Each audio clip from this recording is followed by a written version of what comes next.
Retro Racing Reports from Gardena Stadium, April of 1955. This is a fabulous old program. It does have the race results, those will show up there at the end, and a wonderful story on Sam Hanks. We'll get to that in just a moment.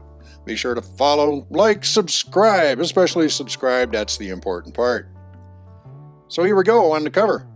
Midgets are fun.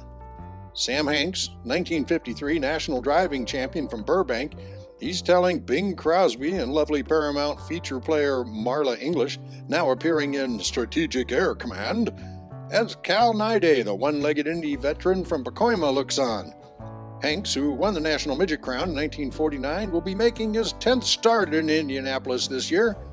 Nyday is currently atop the point standings in this year's National Midget Championship, and Cal has won 200 lappers as well as picking up a second and a fourth in his 4 starts. That's just the cover.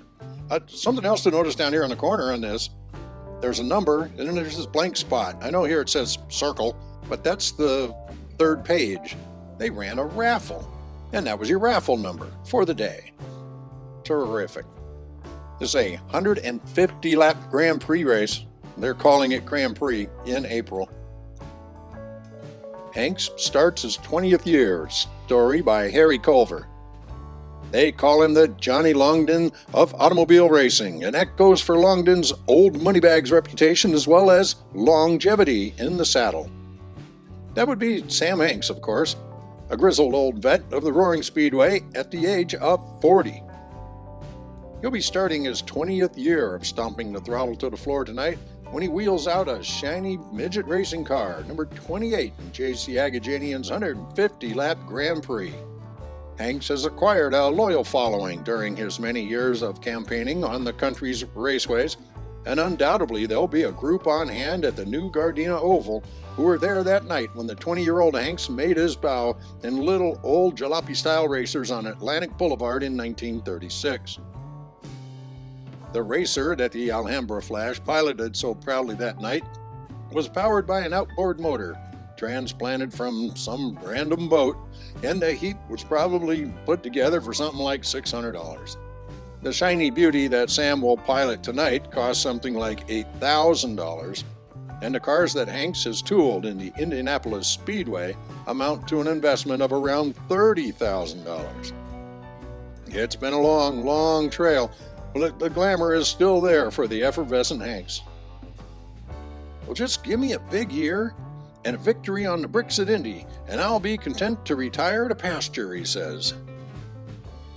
Well, racing has been good to Sam. He's won the National Midget Racing Championship, 1949, and the National Big Car Racing title, 1953, and he's the only man to win both titles. He's got money in the bank, property, and a future in business, but he still has his dreams. If I could only win that big one, the 500-miler, I'll be happy, he says. Well, he'll be starting his 10th race at Indianapolis on May 30, if he qualifies as expected, but so far the best he's done is a pair of thirds. Hank's been lucky, too. In his 19 years of big-time competition, he's suffered nary a scratch and never wound up topsy-turvy on the speedway.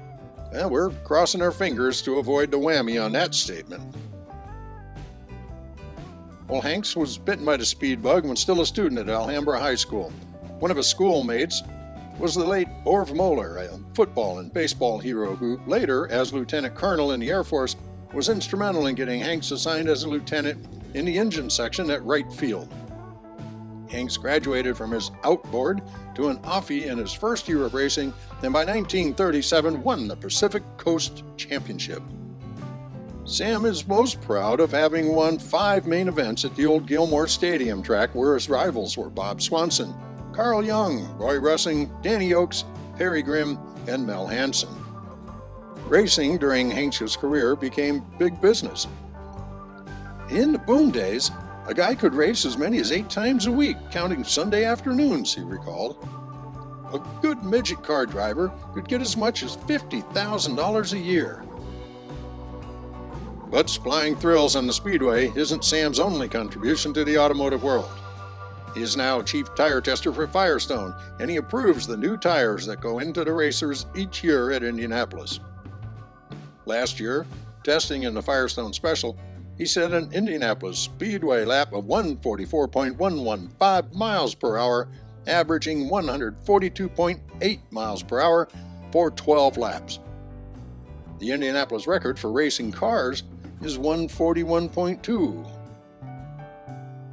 Hanks also took the Chrysler-powered Firestone test car 182.5 on the closed course proving grounds at Chelsea, Michigan. Things learned in those test runs make for safer tires, safer cars for you and I on the road daily. Right now, Hanks is hooked up with his old racing pal Bill Murphy in the auto selling game. Hanks used to manage Murphy's racing team in 1948. His biggest thrills? Oh, that's easy, says Hanks. There was the first unforgettable time I drove at Indianapolis. The second was getting the Sportsman Award in Chicago in 1939. This award is for all sports, and it was the first and only time it was given to an automobile racer.